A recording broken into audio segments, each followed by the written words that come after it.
Good morning. There are seats up toward the front here if someone would like to have a seat rather than stand all, 2.5 hours or something? That's what we have planned, something like that? Okay. No, not at all. Just joshing, that's all. I would like to welcome you to this celebration of Andrew's life. And I'd like to open it up with a few words of what I find comfort and peace. And it's the 23rd Psalm. But it's kind of been rewritten a little bit, a new interpretation. The interpretation is as if Andrew is now with God, and he's conversing with God. So it's a more personal interpretation. Lord, you've been with me, my shepherd, and I have not wanted for much in my life. You've made me lay down in green pastures for rest. You've led me beside the still waters to show me peace. You were always there to restore my soul and to refresh me and calm me. You led me in paths of righteousness, and I knew it was for your name's sake. Even though I had to walk through the valley of the shadow of death, looking back, I didn't need to fear any evil because you were with me. Your rod and your staff were always there to comfort and to guide me. You prepared a table before me in the presence of my enemies, and you anointed me with oil, and my cup was always overflowing. Surely goodness and mercy really did follow me all the days of my life, and now I get to dwell in your house forever. This interpretation was written by a chaplain at St. Joe Hospital in Ann Arbor. And the first time I used it was many years ago for a close friend from a church. So it speaks to me differently than the traditional King James, which most of us know. But I felt that this interpretation described Andrew for me. So because people may disagree with me, but I wanted to share why I thought it fit him. Lord, you've been my shepherd, and I have not wanted for much in my life. Andrew understood he'd experienced a good life, even when he had a notion that the end was near. You made me lie down in green pastures for rest. You led me beside the still waters to show me peace. He knew he needed time separated from others, a bit here and a bit there, such as his Lego kits that he would build, time with friends, old and new, time fishing, hunting, and time especially with family, with Megan, the girls, parents, and friends, is how he refreshed himself. You were always there to restore my soul.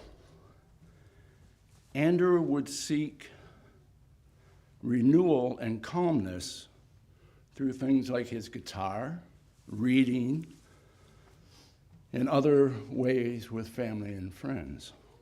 He had these things to back him up and to help him calm down. You led me in paths of righteousness, and I knew it was for your name's sake. I believe he felt guided in life. He would listen to others. He would look for assistance in making decisions and what direction to go. And he would listen to the voice of God as part of his direction seeking and his decision making. Even though I had to walk through the valley of the shadow of death, looking back, I didn't need to fear any evil because you were there with me. Your rod and your staff were there to comfort and to guide me. And from what I know of or have heard of Andrew's last few days, he was at peace. He knew what was ahead, and he knew that guidance in his life. You prepared a table before me in the presence of my enemies. You anointed my head with oil, and my cup was always overflowing.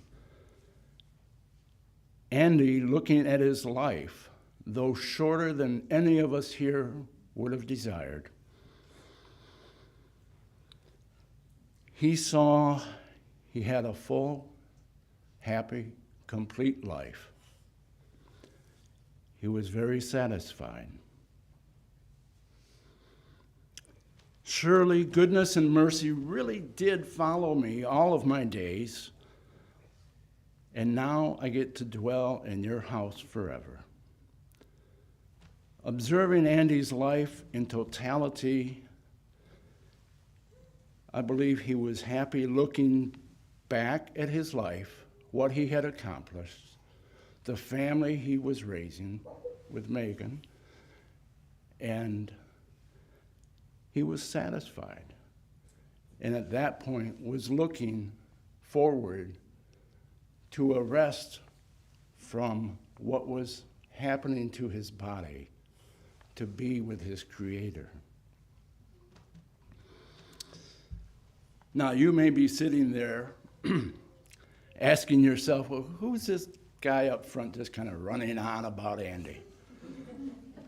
I'll give you a little background. My name's Fred Hatfield. I'm a family friend of years. Doug and I grew up next door to each other since Mom was carrying us like this. And I'm a retired Methodist pastor, and, just almost feel like a family member. So on behalf of the family, I would like to thank you for coming in support of them, in support of Megan and the girls. I would like to thank you for supporting Andrew's families. And I use plural because he had a lot of family. Not just ones you could name off, on a finger, but he had his birth family, Doug, Cheryl, Dan. And then 16 years ago, he and Megan created a second family when they got married and merged the Adams and the Seabolds. Then they created their own family with 2 beautiful girls. So he had many families there, and then he developed families through hockey, through school, through work, and just people he knew or knows who were friends of his. So none of us have one family. Every one of us has multiple families, if you look at the large picture. And by looking at everybody seated here today and standing, Andrew was a very fortunate person. He had many, many families and many family members.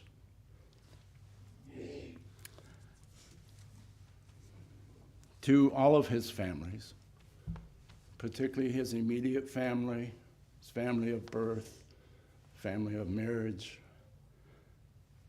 I would like to offer my wife's and my condolences.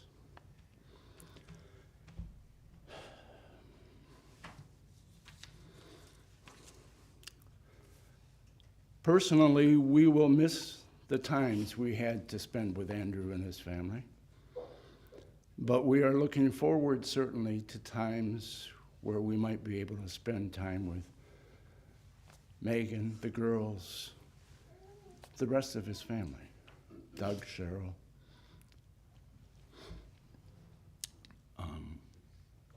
At this point, I'll be quiet and sit down.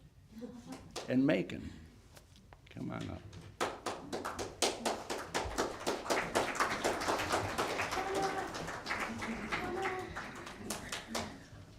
I want to say again, thank you for everybody for coming.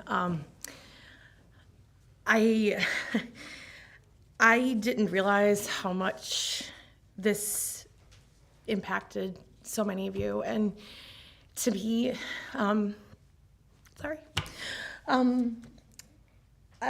call him my little lovable goofball, but he was to everyone, and so I asked some friends to help me out because I can't do this by myself. And so I've asked his very dear friend, Eric, to come up and do an original song that he's created. I've listened to it. It's beautiful. It's so heartfelt. And thank you. I'm going to need a lot of those today. And so I would like him to come up and share his beautiful song with all of us.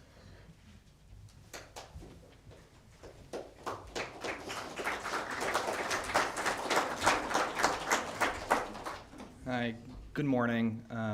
I met Andy at Albion College, and I've been known to write a lot of songs for him, more than anyone else, including my wife. So I never thought I would be writing a song and performing it today, but let's see if we can get through it. But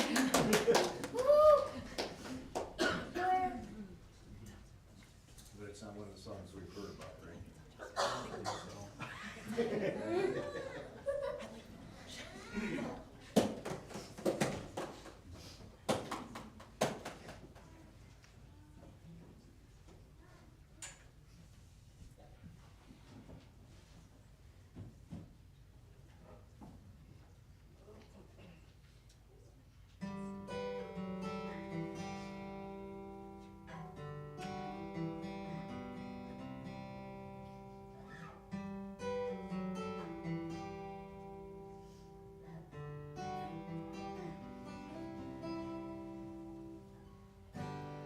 I first learned at 19 years old of your existence, our friendship foretold. We'd stay up late, we'd joke and laugh, deep conversations that we would have. But as I reflect on the good times of the past, my heart breaks knowing they would be our last.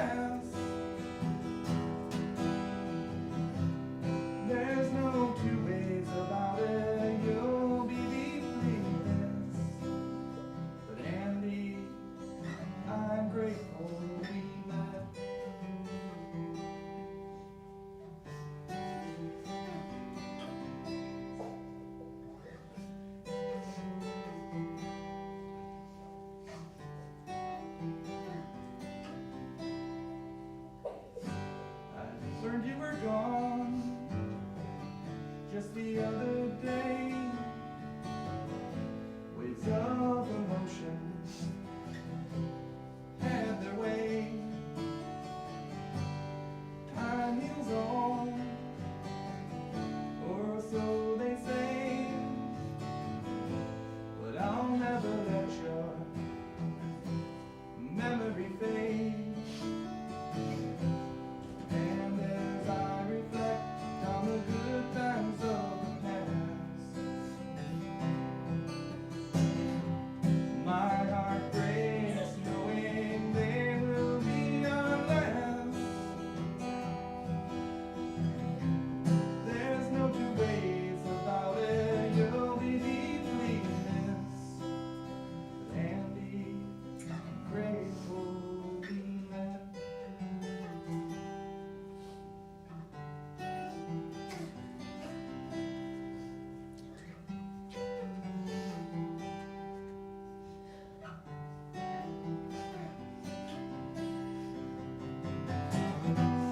And as I lie awake at night, thoughts of you still flood my mind. Fire and rain and songs of the similar vein help me through the pain. So I'll write a song for you to ease the pain. One final song for you. And as I reflect on the good times of the past, breaks my heart knowing they will be our last. There's no two ways about it, you'll be deeply missed. Andy, rest peacefully, my friend.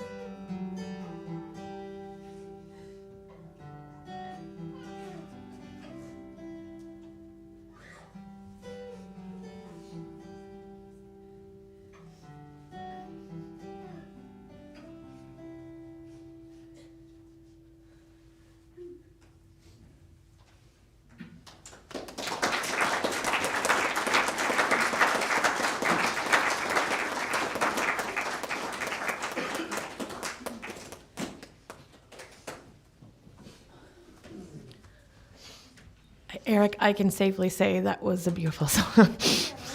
I don't think there's a dry eye in this house now. Next, we'll have Andrew's brother Dan come up and offer some words of remembrance and hope.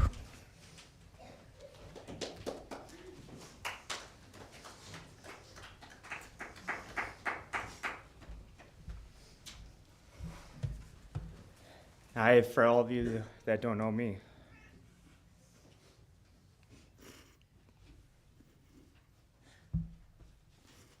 I'm Andrew's little brother, his only brother. I'm not good at speaking, so the tears are gonna help and everything because I can use that as an excuse. So, I could stand up here and talk about how amazing, smart, loving, and caring Andrew was, but all of you already know that, so that's why all of you are here today. The one thing I can share with you, like I already said, is I was Andrew's only brother. He was 3 years older than me.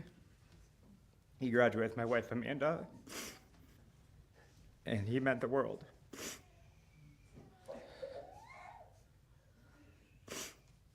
I loved him so much. I mean, when we were kids, he let me know I was a little brother, picked on me a lot. Blamed me for a lot of stuff. He actually made up that I had a heroin addiction to blame me for something, and it's kind of a running joke in our family. I don't. I do not. But it was just Andrew's way of being my brother. So even through all the picking on me and everything, I couldn't do anything back because I loved him and I looked up to him so much. With all that picking on me, he ended up developing an irrational fear of me because he was so afraid that in the middle of the night I was going to sneak in his room and do something to him. And it actually drove him nuts to the point where he picked on me more because I didn't do anything. So, but Andrew introduced me to a lot of things, a lot of music, movies. All the music and everything I listened to was because of him, because he inspired me so much with all of that, everything.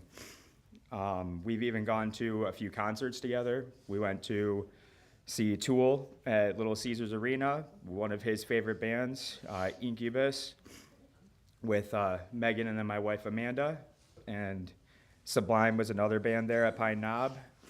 But Andrew loved all types of music. It wasn't just his music. We went to see a band named Enter Shikari at the Pyramid Scheme. Andrew never heard of him before I mentioned him, but that's the type of person he was. He went there because I wanted to. And he ended up, after a couple of drinks, pushed me into the mosh pit, and we just went off and had a fun night. So that's how he was, though. I mean, he definitely wanted to have a good time and made it fun, whether he wasn't the most fun and energetic person in a conversation. I mean, he was there in the moment, and he had his moments where he was the fun person and everything. So we also got into a lot of movies together. A lot of the movies and genres of movies I watch are because of him. We loved watching new horror movies together, comedies, inappropriate comedies mostly, but that was him too. I mean, anything with movies, books, everything. Did so much with it, and I got a lot of that from him. So another thing, as you can see, a lot of us are wearing hockey jerseys and stuff. Hockey was a huge part of our life. He started playing when he was about 7. I started playing when I was 5. Now all of my kids play because he got me into hockey. Every single time that we'd come to Grand Rapids or this area, he would be right there with us, coming to every game.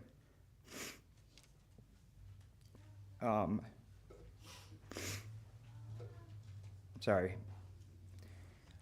I guess to wrap it up, on behalf of our family, I just want to thank everybody for coming out and being here, making the drive and everything. Everybody here meant so much to him. It wasn't, like Fred was saying, it was a family. And he had many families, and I got to know a lot of you through him, and I know he appreciated and loved everybody here. So, at 10:28 on March 20th, the day that Andrew passed away, I called my wife, and she told me she did not want to wake up that day because she had a dream that Andrew was on a nice warm beach playing a guitar at a palm tree. And as soon as she said that to me, that was him. That is his place. He loved going to the beach, always loved playing guitar with his friends and everything. He was pretty mad at me that I'm not coordinated enough to play the guitar or bass or anything else, so he had friends and stuff that helped him with that. But that image to me, though, of Andrew sitting on a beach playing his guitar underneath a palm tree, that stuck with me so much that on our way home that day after Andrew had passed, I talked to my wife about drawing that out and creating a one-of-a-kind tattoo out of it. So I will be getting that, and for anybody, I'll post pictures and stuff of it. She's been working on the drawing for a while, but wants to get it right. So, just again, thank you everybody for coming, and we really appreciate it. I know he does too. He's looking down on us right now, just looking at everybody here for him. So, but I just want to leave everybody again with that image of Andrew on that beach, because to me it meant so much, and just hopefully he's sitting there right now playing that guitar. So, thank you again.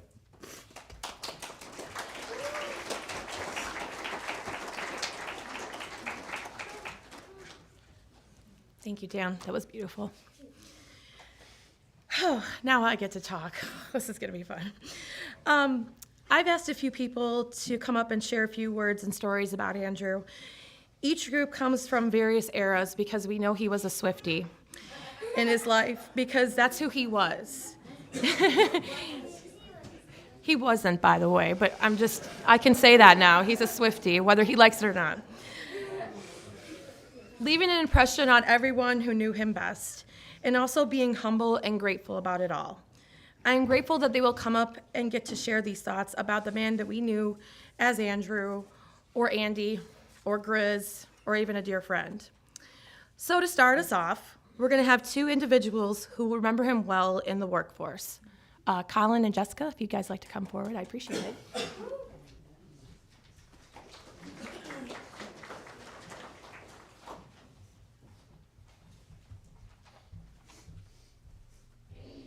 Let me go first. Oh, ladies first. Well, I never thought I'd be here. I am sporting my Flagstar shirt today, as Andrew knew I was not a sports fan. Andrew and I worked together for 10 years or so. He often reminded me of the first time we met, explaining the story over and over and laughing about it.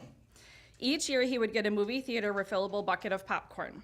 On days we needed a pick-me-up, we joked it was either a good cry in the bathroom or a good old bucket of popcorn to fix the day. Now, I love butter with my popcorn. One time he came back with a hot dog container full of butter for me to dip it in. Boy, was that a mess. Around that same time, he found out Megan was pregnant. To watch his excitement and sheer panic over the 9 months was a telltale sign that he was going to be a great father. I won't mention he almost missed the birth of his first Madeline. He was so mad every time he thought about it. I always reminded him with a smile, but you made it. There was many ongoing random discussions in the branch. Like, how often should one wash their sheets? Or, I don't know who that Miriam lady is. Oh my gosh, we had a branch bowling event we sponsored. He had one last bowl. We had a few drinks. Nothing good could come from this. We decided it would be hilarious to spin him around and then have him throw the ball. He ended up throwing the ball in the lane next to him. This poor gentleman had all strikes and was not so thrilled at our childish games. Needless to say, we had to scoot out of that bowling alley so fast. After he left the bank, he would often send me pictures of the girls.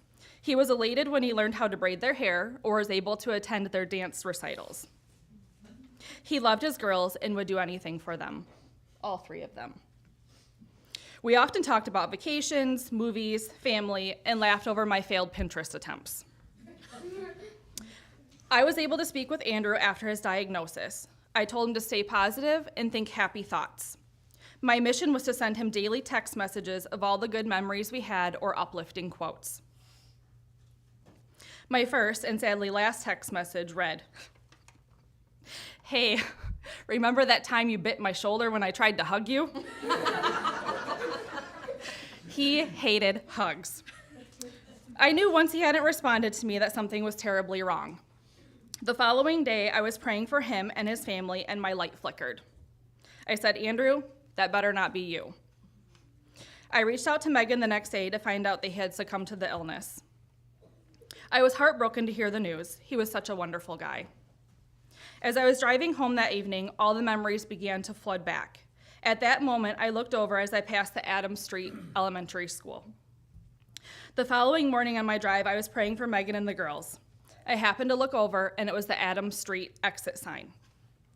On my way home last week, as I was remembering I needed to come up with something to say today, there was an Adams landscaping truck in front of me that I had never seen before. So I will leave this with you today, other than realizing I do a lot of thinking in the car. Even while your days may be dim and at times dark, and it is too hard to see the light, remember that he is sending you signs and symbols to show you he is still here with you. Smile. After all, he wouldn't want all this attention on him.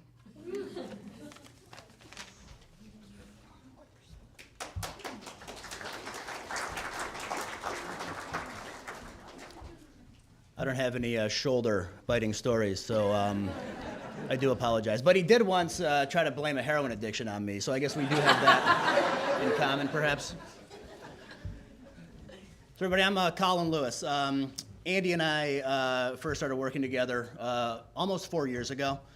From our very first conversation, two banks were coming together, and Andy was in a similar role with another financial institution, and I had the opportunity to talk with him about working with all of us at Huntington. And from the very first discussion, the level of intelligence, patience, and thoughtfulness was just so incredibly admirable. In an hour-long conversation, just the amount of conversation we were having about life and family and work was just absolutely remarkable to me. And it wasn't just evident in his business life, right? But also in his personal life. The genuine love and excitement that he always shared when talking about his family made it clear to me that he was just a really remarkable person. And you know, that continued every time we had conversations from day one. And he always had such an engaging way of connecting with people.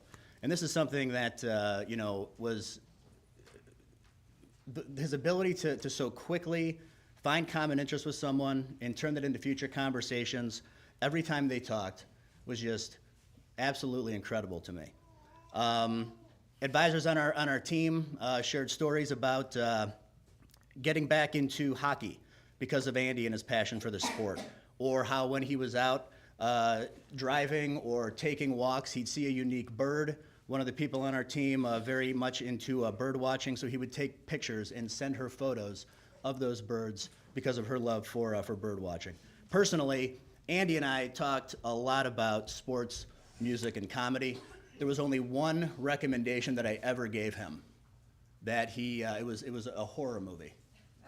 I won't name it because it's not for the faint of heart. But after he watched it, he called and said, "Wow." You told me it was intense, but I was not expecting that. It would always, you know, certainly talk about our daughters. I have two daughters myself. One of my daughters, very passionate about ballet. So we'd often joke about our very busy schedules, driving back and forth. Certainly the cost. If there are others in the room too that are into this wonderful art, some of the parents that can be involved with this as well can get pretty interesting. But above all, right, we would talk about our Nutcracker shows and what parts our girls were going to have, the competitions they were in, the spring recitals, and the love that our daughters had for dance. And Maddie, I thank you so much for the past several weeks. Sending me messages, photos, keeping me involved, and just, you know, all the stories that you've been sharing about your dad. Very touching for me, and I very much did appreciate it. And the outpouring of support from Huntington when they heard the news was really one of the most amazing things that I've experienced. It really showed me and our team how many lives he touched and the positive impact he's had on so many people. We had a call at the end of the week where we wanted to get our group together and share, you know, positive, uplifting stories, you know, have some fun, have some laughs. And one of the things, and you know, Jimmy Kingsley's here today as well, that he said at the end of people sharing all of their positive memories really stood out to me. And he said that one thing that we can take away from the discussion that we were having is that everybody should try to be a little bit more like Andy. And that really struck me because it's so true. You know, every single person in this room is here because you loved and respected Andy so much. So I'd like to encourage each of you to really think about that and being more like Andy each and every day. And think about the positive impact that it wouldn't only have on your life, but the lives of really everybody around you. So on behalf of Andy's Huntington friends, colleagues, thank you for letting us be here today, certainly, and to share just wonderful memories about such an incredible person. You will be missed, my friend. Thank you very much.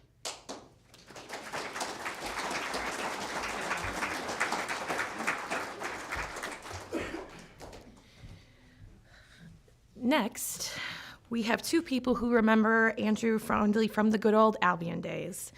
If I could have Elena, and we call him Drake, but his first name is actually Andrew, but we're going to say Elena and Drake, please come up.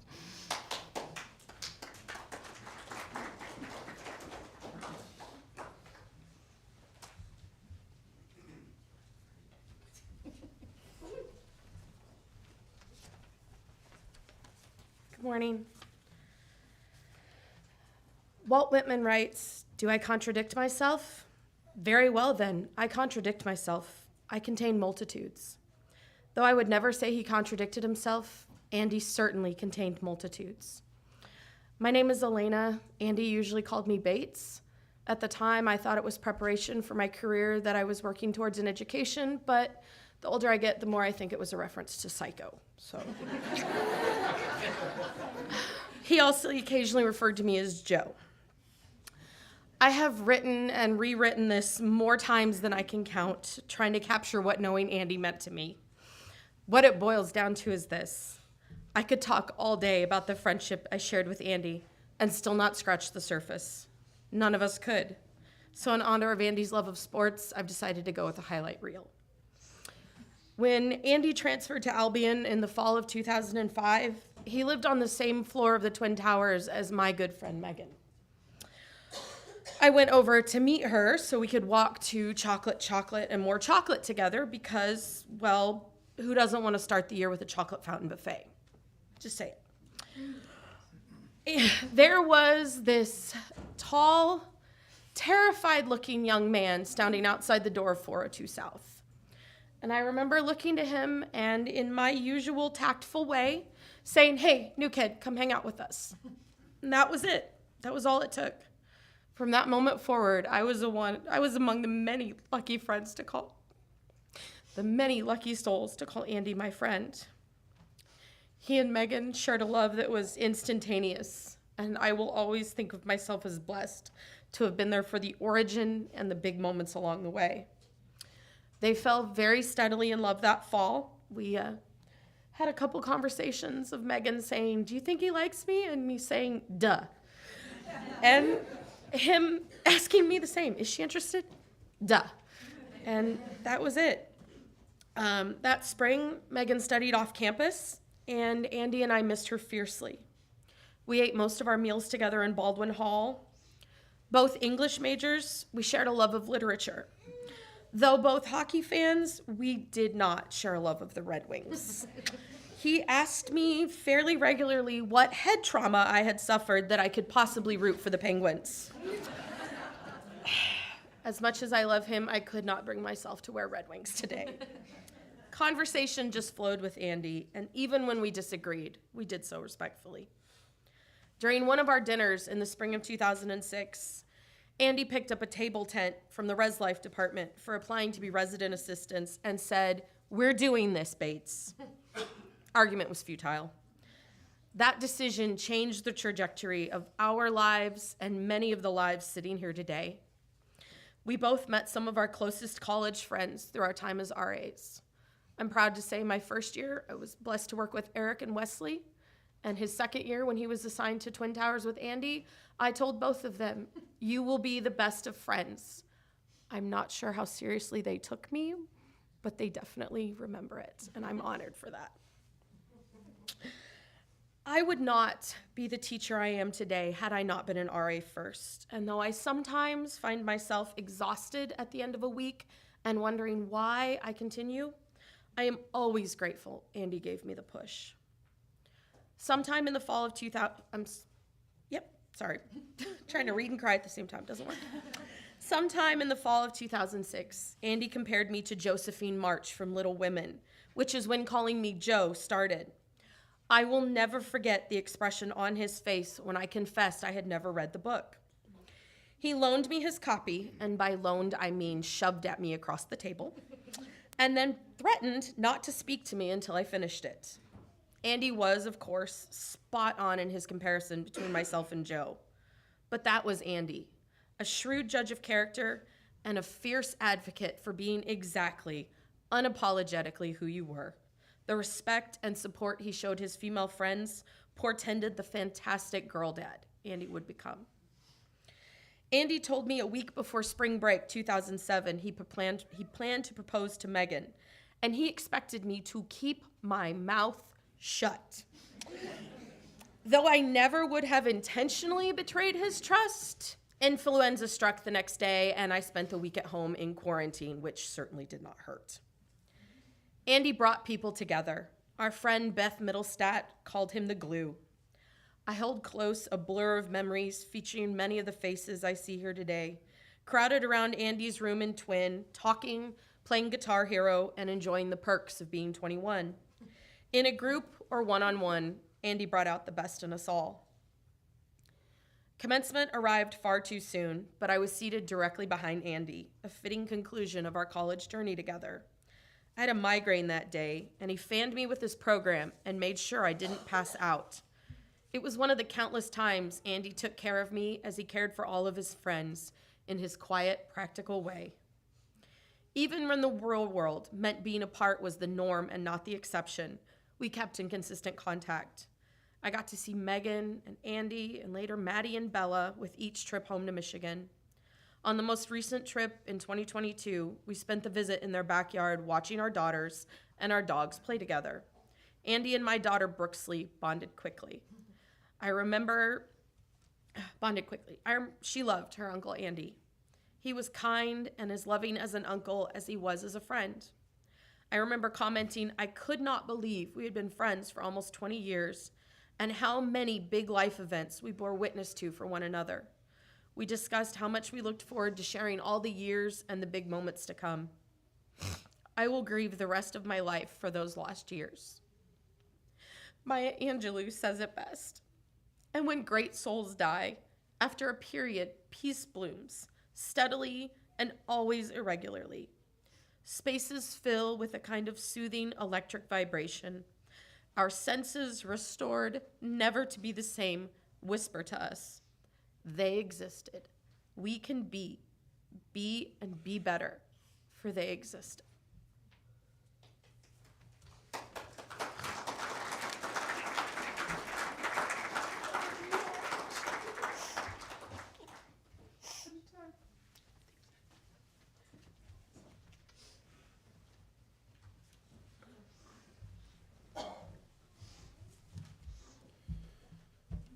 So I don't know if you've ever had to speak after an English teacher, right? It's a little nerve-wracking. And for those that went to college and know me, yeah, I sucked at school. We'll just say that. So I didn't really write anything down. I have some bullet points, and I really want to just share some stories about Andy that I think truly embody him, right? So we met in my sophomore year when he was an RA at Albion College in our Twin Towers. And for first couple months, it was normal. You know, he was the leader, right? We were all just basically kids at that point. Kids leading kids, right? But then Labor Day weekend came around, and you know, Labor Day weekend, long weekend, most kids go home, right? Well, myself and Chris, we were on the swim team, so we had to stay. And for the others in our hall, some of them just couldn't drive home, and that's okay. So we decided to go to one person's room and have some alcoholic beverages, right? As you do, right? And Andy was on call that weekend, so he was RA, had to patrol the towers and make sure no one was doing anything wonky, right? So we're sitting there having a good time, and we just, you know, hear that little knock on the door, you know, you're, oh, shoot, hide the bottles, clink, clink, clink, clink, clink, clink, clink, you know, all that fun stuff. And we opened it up, and there was the other RA with him that we didn't like very much. He was not a very nice person. And then in the back, slinking behind, was Andy, because he didn't want to be there. He didn't want to get us in trouble. He's there because he had to be, right? And so, you know, the other RA, well, there's alcohol in here. We found it. Had to call the cops. It was a whole night, big thing. Police, no arrests. We're good. It's fine. Okay? You know, it's fine. But that day really just bonded us together. We saw he didn't want that. We were like, oh, yeah, we know this guy. He was so torn up about it in the next coming weeks. Like, he couldn't even look us in the eyes when we were walking by. And I was like, Andy, what do you do? It's like, it's okay, man. It's fine. It's college. It's what it is what it is. It's okay. And we just started a friendship from there, and it just grew and blossomed, and it was nice. And so we continued that bond. He visited me wherever I was I'm in the Air Force, by the way. So wherever I was stationed, stop that. None of that today. But he would come where I was stationed and he'd visit. He said it was because it was a cheap vacation. I think it's because we're friends, but you know. So he came to D.C. and we walked around and saw the monuments. And when I was in Hawaii, he came out. Him and his wife, they came out twice. Right? We had a week and a half each time. Like, it was a good times, good memories. And just recently, he came down to just outside St. Louis, where I'm at right now, and he visited me before he passed. And it was actually supposed to be before my deployment, so I was supposed to be gone right now. Things happened. It's all right. We're fine. But he came and visited me then. Like, he made the effort, and as people said before, he was the glue. Right? He made that effort. Even then, we would always chat once a week, once every 2 weeks, long into the night, long into the hours of the wee morning, talking about everything from music, movies, religion, politics, games, anything you could think of, food, anything you think of, we would talk about. The one thing he did to bring up every time was his girls, every single time. And you could hear just how happy he was in his voice. He was so happy. I would like to thank everyone in the room here for being there for him. Knowing that he had so many special people in his life really just reinforces how truly special he was as a person. I'm so happy that you were all there for him. So I'd like to end with a quote from one of our favorite TV shows, Brooklyn Nine-Nine. So if you've watched it, you know, it's a comedy show, but I think this quote is quite applicable. Life is unpredictable. Not everything is under our control. But as long as you're with the right people, you can handle anything. Andy was that person. But now we can be that people for each other. Thank you.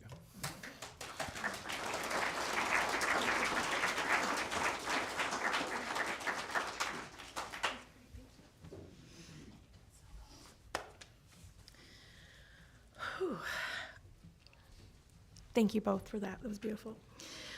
Then we have two cool kids who remember Andrew fondly through their hearts.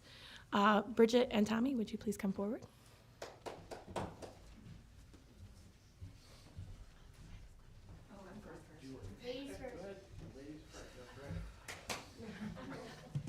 Okay. I have it all on my phone, and this room's packed, so I'm going to try and be brief here. First of all, I want to say thank you for this amazing turnout on behalf of Andy's family. Andy was family to me.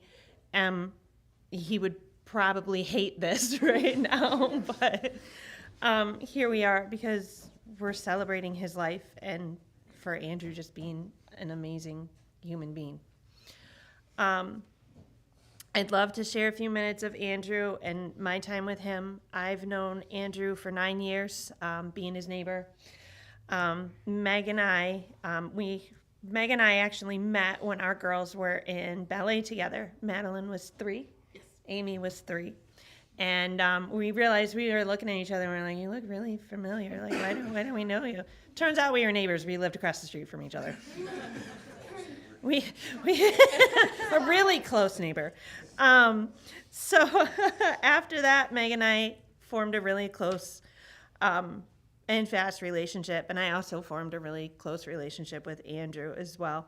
They became my village. It started with play dates and moved to sharing 4th of July holidays with each other, and long summer days when we put up our pool. Maddie would just come on over, and Meg and Andrew would join, and we just hang out. I mean, the girls basically grew up with each other. We celebrated milestones of the girls, to beach days, to school pickups, and watching each other's kids. Our girls became not best friends, but sisters. Maddie and Amy and Maddie. There's not one without the other. Maddie became another daughter to me. Megan became my best friend, and Andrew was like another father figure to my girls. Andrew always told me, Amy's just like another daughter to us. We love having her. And I've always said the same thing as well. I mean, every time Maddie would see Amy or me get out of the car, all of a sudden she'd scream, "Amy!" And she'd run across the street to see Amy. And those girls were just inseparable when we could get them together. Time continued to pass, and I encountered some tough times, but Andrew and Megan were there for me and the girls, helping me with pickups and drop-offs and, house, sitting, and, even to some times where I'd be invited to game night. And I met some wonderful Albion friends, Beth and Eric and Chris and Drake and Brett. So if you ever get to wondering what game night entailed, you can ask any of them, because they were some pretty awesome inside jokes that will be forever lasting. Speaking of Andrew loved creepy dolls. Anybody who knows him knows that is not the case. He came over one time, and Maddie and Amy were playing in Amy's room, and I was like, "They're downstairs, go grab them," So Annie went to go grab Madeline, and he came. I followed him down, and he looks at me because he saw some dolls in Amy's closet. He goes, "What are those?"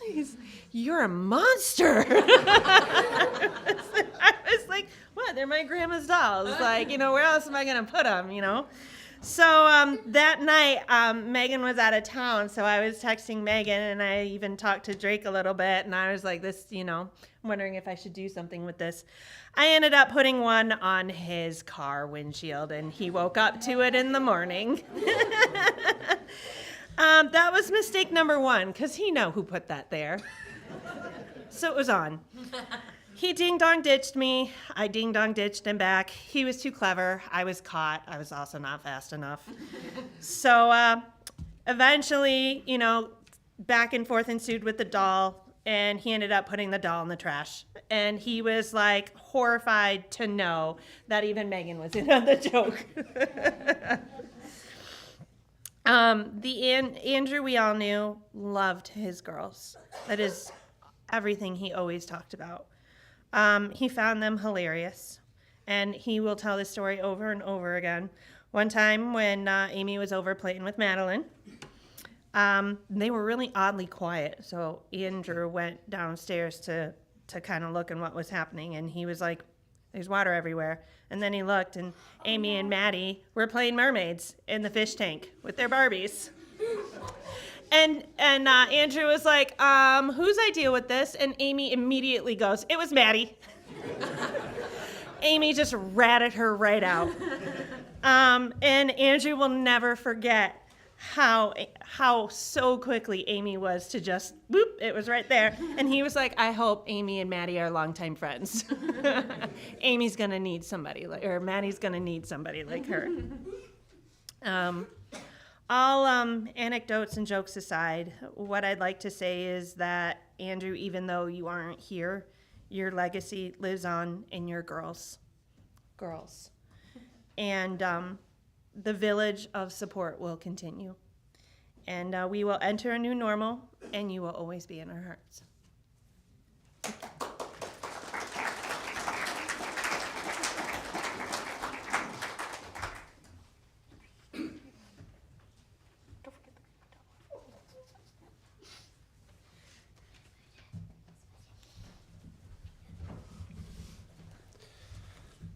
So for those of you that don't know me, I'm Tommy.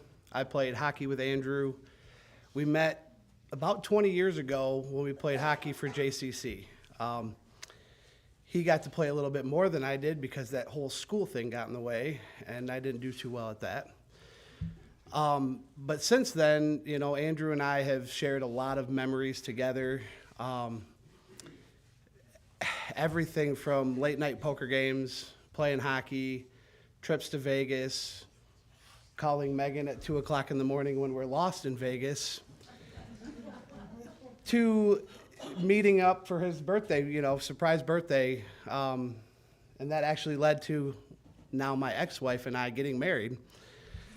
But Andrew and I had a very, very good friendship. It was unique. We we didn't have to see each other or talk to each other, and we could go weeks, months, sometimes even years without seeing each other. And when we saw each other, it's like we never missed a beat. But there is one thing that I will never forget about Andrew, and he was finishing up a hockey game in Jackson, and I was there watching him.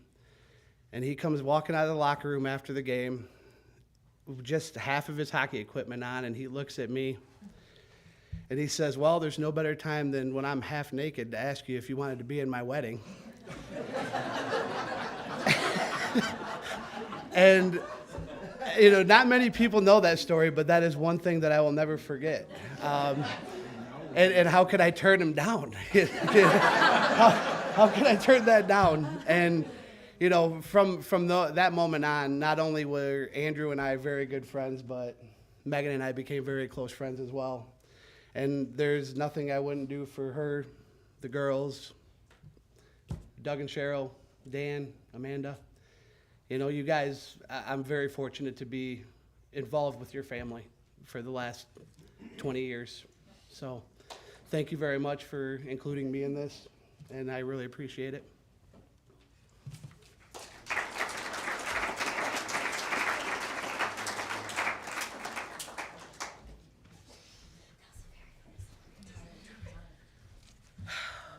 Okay.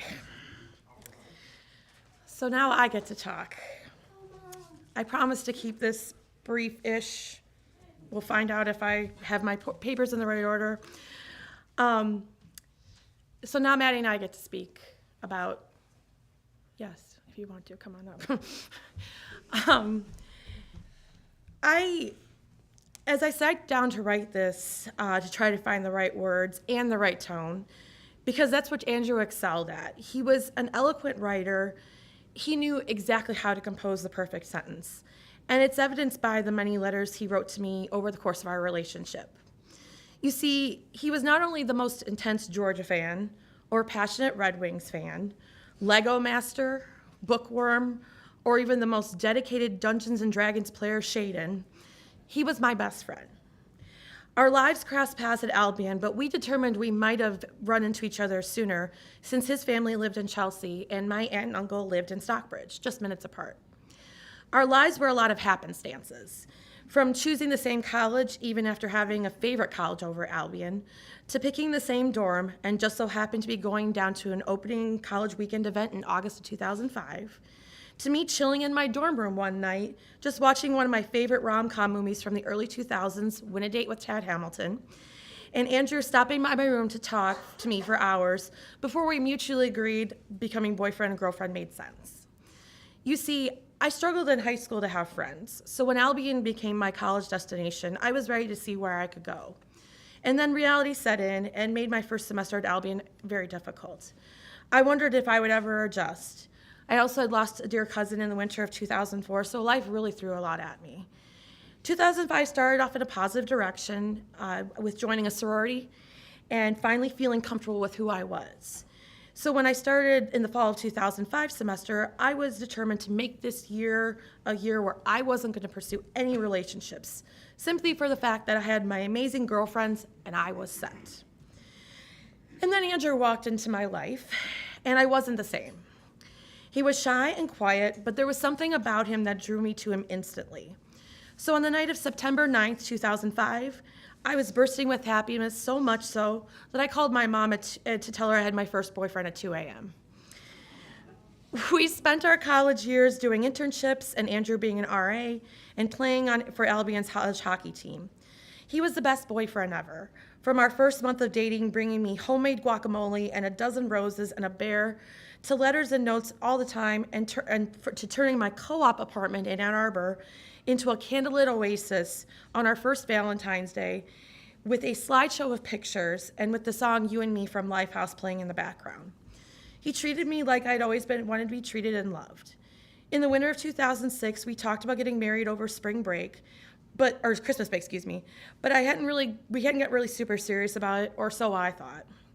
It was finally time to head to my first spring break trip, and I was so excited.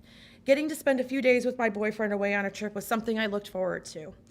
We had gotten to Orlando, and then on the Monday after we had arrived, we headed to Magic Kingdom for a fun day of rides and literal magic. We got reservations to eat at Cinderella's castle that night. We weren't there few more minutes when someone got engaged. And I, of course, made the quick comment about, that is just so cliche, someone getting engaged at Cinderella's castle. To which Andrew appeared a little dejected. He then excused himself, and out of the corner of my eye, I could see him talking to the waitstaff, which never really putting two and two together. And as they had just set our dinners down, and with a beautiful fireworks display in the background, I turned 1 minute to look out the window, and the next to see Andrew on one knee. Now, given what you know about him, you would assume I would have just yelled yes and then been done with it. No. I made a blunder and said, "Are you serious?" To which he nervously nodded yes, and then I finally said yes. Andrew was so excited to start figuring out our future plans that it included working towards enrolling him in law school.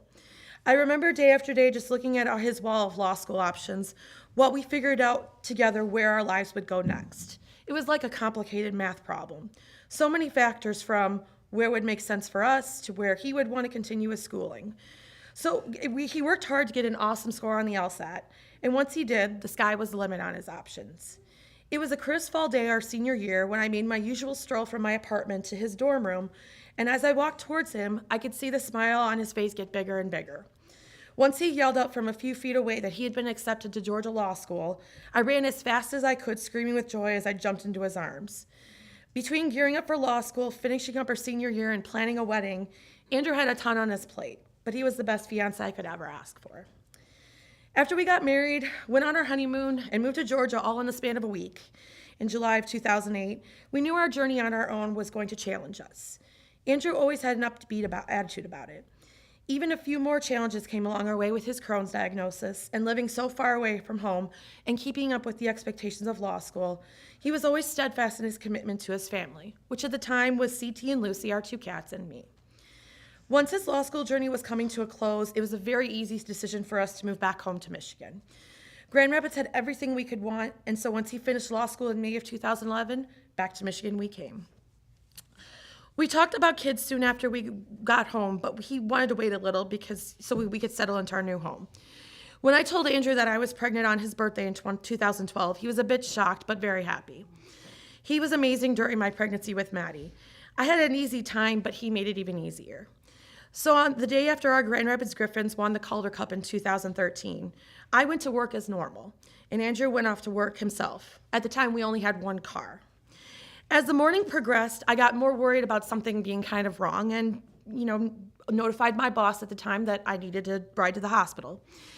And as we drove over, my boss asked me several times, how fast do I need to go? And I told him, as fast as humanly possible. We have a problem. So as we got on and got to the Metro Health ER, he was texting Andrew and kind of keeping up to date as to how everything was going and said, hey, you need to get here as soon as possible. And as the morning progressed and we got there and everything, he texted Andrew an update. 45 minutes later, Madeline was born. Thankfully, with Andrew by my side for only about 10 minutes of it, but I was only there for a few minutes, so it didn't really matter. We were there for about as much time. He took off like super dad and was the most perfect girl dad ever. A few years later, when I had a difficult pregnancy with Isabella, he was there for me every step of the way, even when I had a scare at 32 weeks and we had to go to triage at Metro Health. He was at every dance recital. Madeline and Isabella were always the pride of Andrew's life. We would kid around that we tried to have male children, didn't even get male animals, but that never did pan out. He was always a most amazing girl dad ever. He was at every dance recital or graduation or competition or anything the girls did, he was right there. He thoroughly enjoyed running around the sprinklers with the kids during the summer and enjoyed building a really good snow fort in the winter. But he was also best at being involved in Maddie's schoolwork and fostering her love of reading. I was impressed when they put together a diorama of an Arctic wolf habitat last year, complete with fake snow and sand and impeccable detail, complete with hairspray trees. He also loved watching Bella play soccer and sing and play music with her. His girls meant the world to him. While he loved his family so much, he also loved his Georgia Bulldogs. It was one of the biggest fandoms we had joined after moving to Georgia, and he carried that right back up to Michigan. Every Saturday in the fall, he would don a Georgia shirt, usually the red one that he bought when we first visited, grabbed his Georgia football that I have right here, that's very deflated. Thank you. And he would pace around the room for the entire game, all the while yelling at the TV while I constantly asked him to pace in a way that didn't block my view. We would make our plans for TV viewing around our plans around TV viewing of the games. But in January of 2022, after 40 years of pain and for us about 11 years of having hope and having siege dashed, our dogs finally overcame Alabama and won the national championship. Yes, having children brought a huge smile to his face, but that championship was a really close second. I was so grateful that we were able to make the trip back to Athens last year to see a few dear friends and, of course, see our Bulldogs. Never knowing it would be our last one together, I was glad we made the effort, even if it was a short trip. His other love was Legos. That boy could build a Lego creation like nobody else. We have several shelves in our house with Legos on it and a half shelf in our extra bedroom with tons of his hard work. So in my way to honor his memory, I decided to build one last Lego the girls and I could give him that the girls gave to him as a present for Christmas. Yeah. And it was a Disney old-fashioned camera, and I figured, how hard can this be? So over the course of a few nights, I gave the camera a shot. Let's just say I'm not the Lego master, definitely not the Lego Jedi, I'm not even the Lego rookie at best.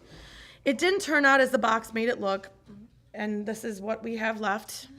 We have more pieces in It's there. in pieces.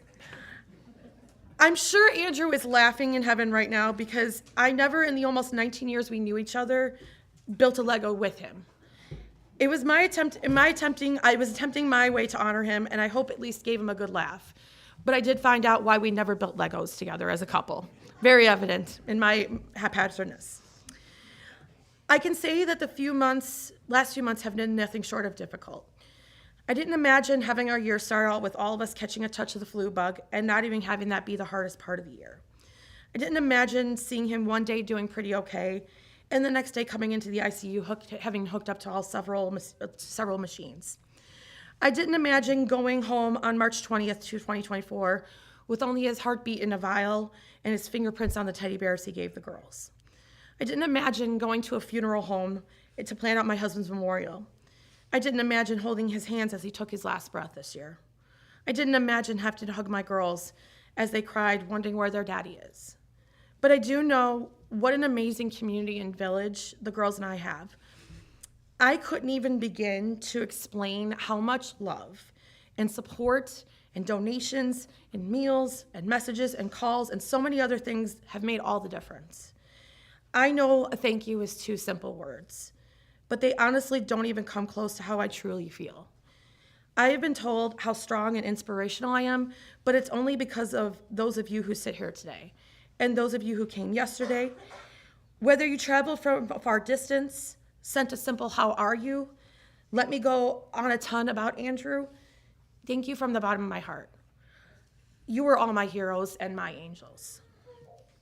I did find one last letter that Andrew wrote to me while he was in the hospital.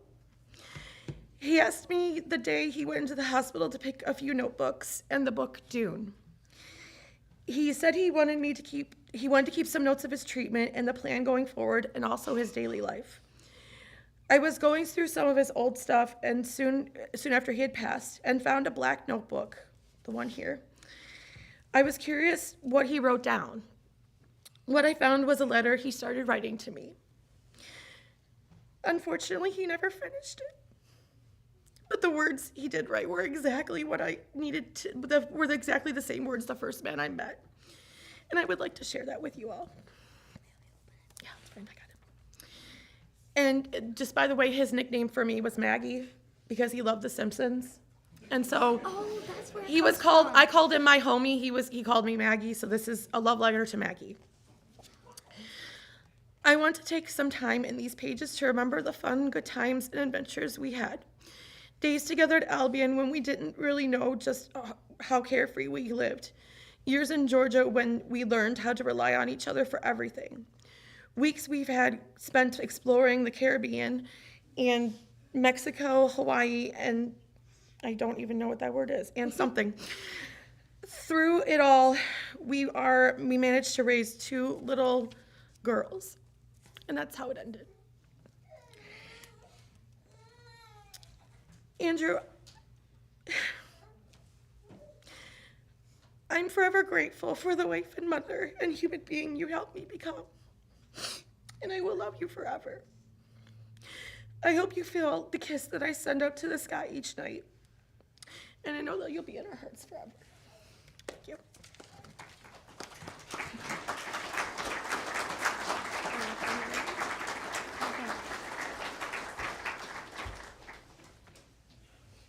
Okay, I need a second real quick. I need to grab all my schnizzle.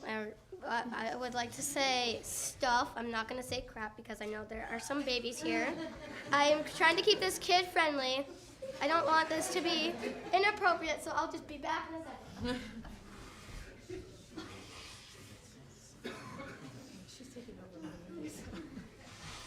So, I'm Madeline, his oldest daughter, which...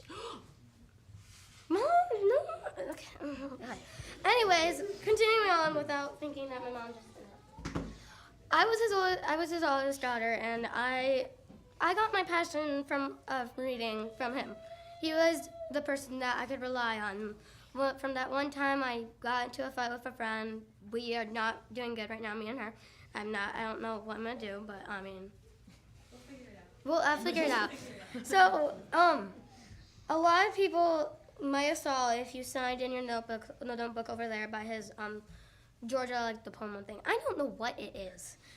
I am honestly just thinking, what the heck is that? And now I'm gonna be asking my mom every second, what was that, Mom? When I saw it. So, one thing is that he loved dogs. We have this one dog, which she was gross at the time this thing happened. So, one time, I don't know how this happened, but somehow my dad was sitting down. I think he was sitting down by the couch, sitting by my mom. And I don't know how, but her butt somehow landed by his mouth. Next thing you know, there's a pepper spray taste in his mouth. You normally would see pepper spray on your eyes and stuff. Well, no, it was in his mouth. Long story short, he was just saying gross dog, because our dog, Athena, Pina, farted in his mouth. Honestly, I hope that taste isn't in his mouth while he's in his grave right now. I don't know how he feels about that, but he probably right now is thinking, why did my dog do that? And I respect him for that, because that is exactly the thing I would say. That happened to me. Hopefully it never does, but we'll just say that if it does happen to me, it happens. So I have this notebook also, since my mom had a notebook, sidetracking. One time, on April 8th, I was asleep, and we have a gate that we put up because my dog still isn't fully trained. We're getting her trained right now, so just don't worry if you come into our house and she starts barking at you. That'll be a temporary thing, like a tattoo, it's not like a kid's tattoo.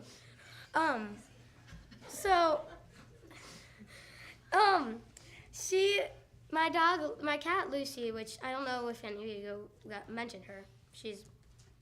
Everyone calls her fat because she is fat. That's just common sense. And she would knock down the gate sometimes. And one time that day she did it. She's like, meow. My mom yelled her name. She's like, meow, casually. No one would be doing that if they knocked down that gate. They would be saying sorry. But she was just casually like, meow. I don't get it. She's just a fat cat. I don't know. I don't know if we're gonna make it temporary or not, but we'll just figure it out. We'll figure it out. Everything's a figuring out. But, so right now I'm gonna share a couple notes. I know my speech is gonna be very long, but it's just gonna be long. It's like a movie. You watch a movie and sometimes it can be very, very long. This is just common sense. Again, I'm gonna be saying common sense a lot because I'm a common sense person. So one of the notes he wrote me was, I like that you ask questions about the world around, even if it's you wondering about 9/11. I appreciate you having curiosity and wanting to understand. That's the day after 9/11 when I kept asking him millions of questions, wondering why did they attack. Still asking that because those people are idiots. And those people just killed themselves just because they wanted to kill the world. I know. So the note he wrote when he was hunting, it's a continuous one. He wrote, "Here are some things I love doing with you: reading, hikes, eating, swimming." And I'm not sure if that's all because my mom wrote a note. I'm not sure because she wrote it in the middle behind the sentence. It's fine. Wednesday he wrote, "Athena thinks you are the best girl in the world." Then the next day, "If I see a picture of a wolf, I will take a picture for you." And then he said, "Uh-oh," pointing to a full moon because it said full moon on the page. He didn't send a wolf picture, just saying. That was sad.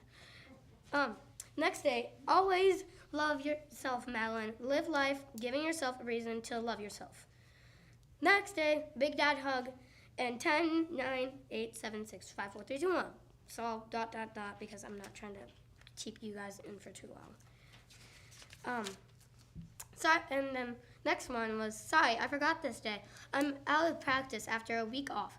I'm so glad to be home." That's something that went hunting. One of them, I'm gonna try to find the one he had for his birthday. "Should be the really fun weekend ahead. I can't wait to hang out and play with you." That's the day of his birthday, which was fun. And then actually, before I get to the last one he ever wrote me, I'm gonna do the first one he wrote me since it seems fitting. First one he wrote me was, "I'm very proud of you starting your first day of 5th grade. It has been amazing watching you grow up." That was the first day. He wrote me a note. Now fast forward to the last day, which was the day he went to the hospital. Monday 11th. "I missed you so much. What?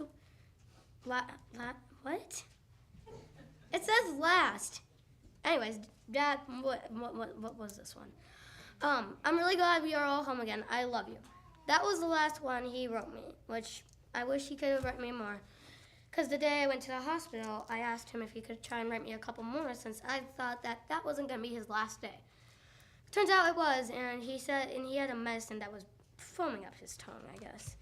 And then I have a couple cards that I would like to read, and I'm going to try and find one that somebody special made me. Momentarily. I'm going to have 2 people who wrote me a couple that are very special. Momentarily, I'm going to be done. Trust me, I hope I will try and be done. I might not, I might be. This is just going to be a day where you try and find out if I am losing my bonkers or not. Because I am. I am losing my bonkers because that's just me being a bonker person. And he knows that because, no, I got it. I have a couple that I'm going to read because I want to keep you guys in. I want to be a nice person after all this. So, the first one I'm going to read is from, hold on. I can't, anyways. So, this wonderful person right here, they're both wonderful. I'm just going to say this. And she's wonderful too, and beautiful. They are all pretty, and beautiful, and nice. So, she wrote me a note the day after my dad passed. "I'm so sorry for your loss. If you need anything, you can come to me. I wouldn't expect for this to happen. I am giving you so many hugs and kisses. You have been the best friend for a very long time. I hope you are getting what you want. I want you to know that I am thinking about you. Love, Lauren." That was from her, the one. Yeah, she's awesome. I'll get to these cards momentarily, but first, I want to talk about my Aunt Amanda. First of all, she made this dress, so just kudos to her for this dress.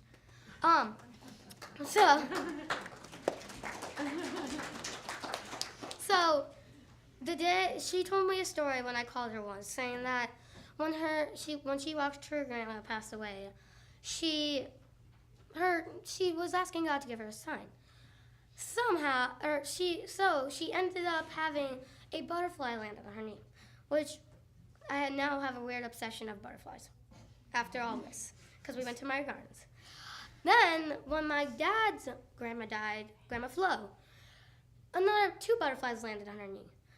now, the day after my dad passed away, she had a butterfly land on her shoulder, which now makes me feel very special. And it has been really, it's been amazing with all of you guys. You guys are just amazing for giving us all this love and support, and it just makes us all feel awesome with us experiencing the loss.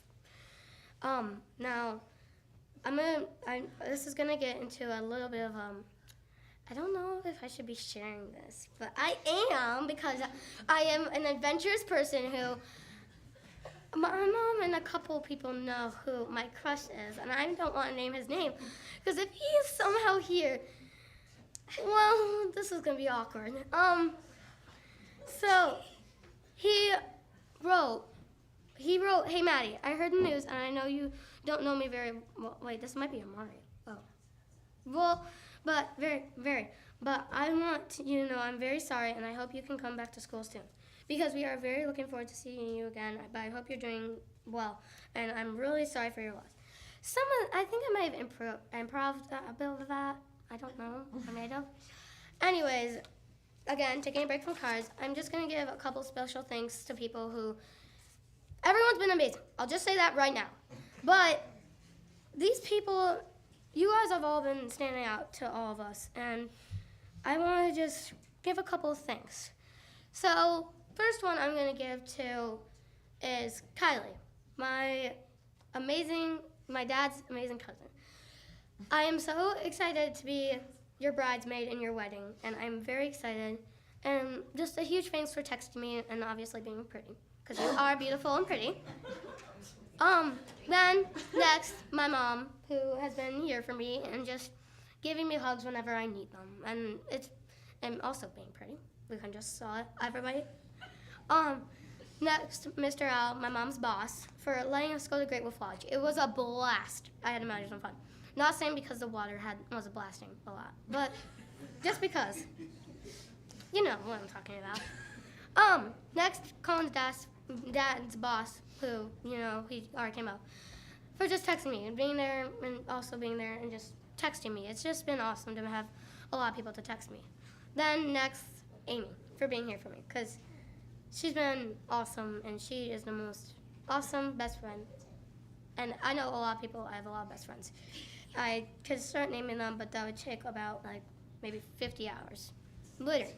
I'd be saying names for 50 hours and then end up being like, there goes my voice. So yeah, Amy, for being there for me. Now, a lot of people, my math teacher, I call him Mr. Mento. Cause sometimes if you put Coke in Mentos, it makes an explosion. So if you put him in Coke, sometimes, there's this classmate, Jackson, he's an Ohio State fan, which clearly he's a Mr. Mento's a Michigan fan, not Michigan State. I don't think he would want me to say that he is a Michigan State fan, because he's not. He's a Michigan fan. So he said I actually tripped on these shoes that I'm wearing right now once, and he was about to tell his shoe story, and he's like, nope, rejected. It was really funny. I actually was tripping. I tripped myself because, well, why not? Tripping's just a fun thing that I barely ever do. And then my teacher, Miss Camps, and also Mr. Wright, my teacher, Mr. Wright, Miss Camps for being nice. She's just been so nice to me. It's been awesome having all my teachers just being amazing and being here for me too. Mr. Wright for also being funny, because he can be funny even though he's a Michigan State fan, which we are not. I know, it's such a, we're some. Oh. You are going to get this wrong. No. Anyways, yeah, we're not really Michigan State fans. We're Georgia football in Michigan. So anyways, yeah. Mr. McLeod and Mr. Sargent, they're both, Mr. Sargent, I've already mentioned Mr. Sargent. This is clearly saying that I lose my bonkers every second of my life. Mr. McLeod is also my gym teacher. Those two, Mr. Sargent and Mr. McLeod, have been reminding me of my dad a lot. which makes me feel like I have still a lot of people who remind me of my dad, and Mr. Deal, because we've known him for a little bit, and yeah. And then Bella, for also being nice and pretty, cute and pretty. Miss Holker, my therapist, for talking to me. What? Okay. And last but not least, my dog Athena, for being so freaking cute. It's hard. I can't handle it. I'm trying to keep this child appropriate. I'm trying. There's babies here. I'm trying. I lose my mind. Anyways, now going back to cards, and then I don't know if my speech will end after that. Might be. From Ava, she said, I love you so much. I'm so grateful for you. You are so kind and cool. It says Claude, but we'll just say it says cool. Smart, nice, loving, awesome, and perfect kid. It has an E behind the D for kid. It's okay. I hope you feel better. Love, Ava Claude. She's in Mr. Red's class. And then, lastly, from Lucy Rice, which I'm not sure if she's even here or not. I don't know. Some people just came here. Okay. Well, we'll just say it. So, we are big Swifties. My mom said that already, but my dad, the Friday before he passed, we had a Taylor Swift party. So fun. I love Taylor Swift. I hope I can see her, but I don't know if I will be able to, because they're very hard to get tickets. Why are you looking at me? I don't know. So she wrote my name in Taylor Swift lyrics. For M, Mastermind. For A, Antihero. For D, Debut. For D, the other D, Dear John. I Can See You. And then E, Enchanted. And then she wrote, Dear Maddie and her family. I'm so sorry for your loss. I miss you and can't wait for you to come back. My family is also very sorry for you. And your family, and do anything we can, like make your family some food, and we will be praying for your family. Love, Lucy and the Rice family. With her. All of these cards that if you're here and you wrote me a card, thank you for the cards. I know she did, so quick just saying she wrote me a card, which I'm grateful for, obviously.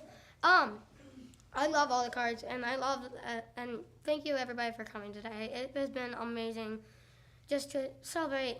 I know my dad was the best person. Not saying that you're not the best person. It's okay. You are, but you're being here for me.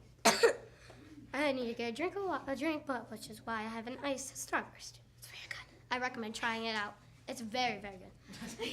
So, just thanks to everybody for coming here. You all are amazing. And just all the love and support, all the and like everybody. And I quickly, before I say a couple more sentences, I would love to introduce you guys to a quick friend of mine, and my dad's. This is Sharky. My dad loves sharks, so Sharky is very important. Sharky's cute, obviously. I once put a heart on him because I thought I could just keep it there forever. I might have to use a Sharpie and just reapply it to celebrate my love for my dad. So that he will just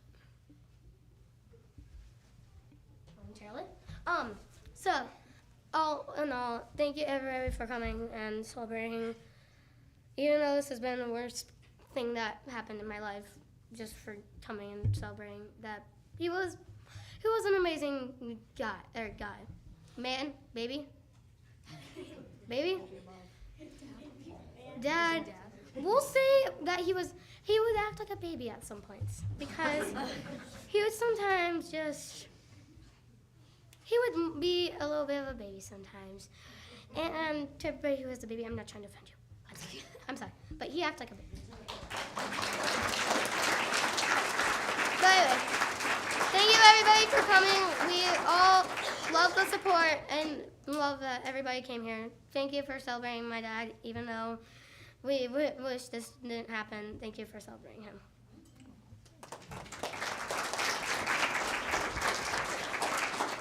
Thank you.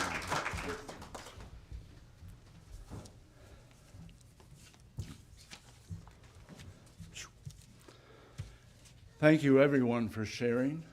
Wow,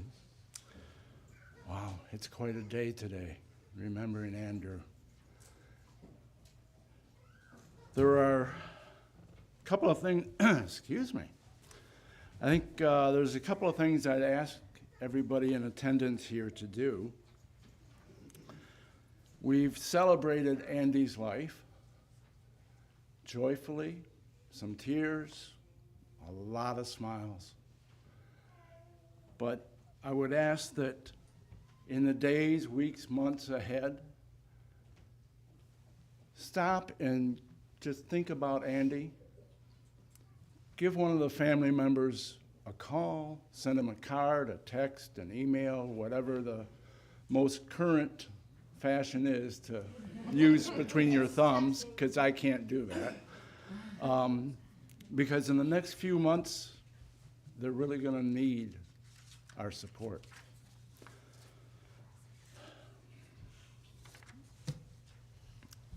And to the family, if you're feeling down, or if you're remembering Andy, or you did something with him or whatever, but you feel like you just need to talk to somebody, don't wait for somebody to call you or text you.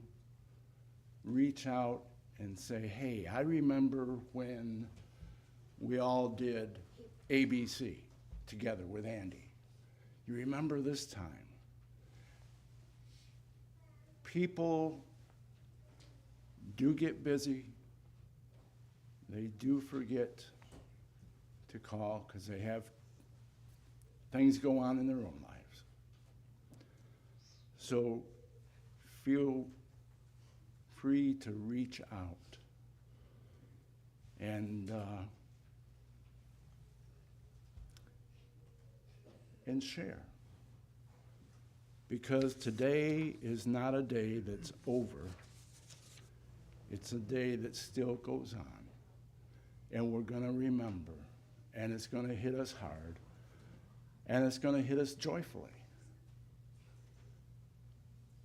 So please, reach out. If I could... You're fine. If I could lead us in a short prayer to close today. Because I am a Methodist pastor. You just have to do those things. Heavenly Father, we thank you for the life, the energy, the love that Andy has or had for his family, his friends, those that he didn't know and he would meet. We thank you for him being part of our lives. We ask that you help curb our grief. Let it not be disabling to us, but let us remember the good times, the happy times. Yet remember that Andy, those last few days, God, I believe Andy knew what was coming, where his path was going, and he was comfortable with it. He would be welcomed home. As the psalm said, to live in your house forever. Amen. As we return to our homes, please drive carefully. And we have an announcement.